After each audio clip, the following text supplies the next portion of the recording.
दोस्तों, नमस्कार, प्रणाम। आप लोग कैसी हो? अच्छी होंगी, स्वस्थ होगी, मस्त होगी। मैं भी अच्छी हूँ।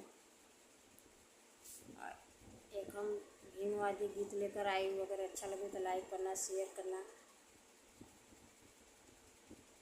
और जो है कि अच्छा लगे तो ज़रूर लाइक कर देना, कमेंट भी कर देना। चौदह अप्रैल शुभ दीनवा हो सुहावन, मन भावै हो सुहावन, मन भावै हो।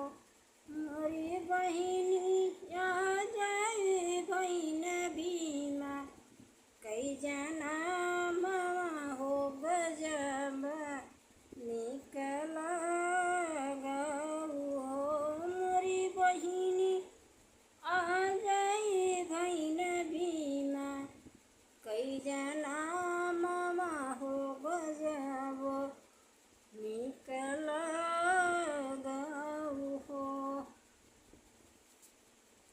जिय जगह हो मोर भीमै ललनवा, जिय जगह हो मोर भीमै ललनवा, भीम ललनवा हो भीमै ललनवा, भीम ललनवा हो भीमै ललनवा, जिय जगह हो मोर भीमै ललनवा, जिय जगह हो मोर भीमै ललनवा। भीम माई आँखी काजल लगाई होत खूबई, दूलर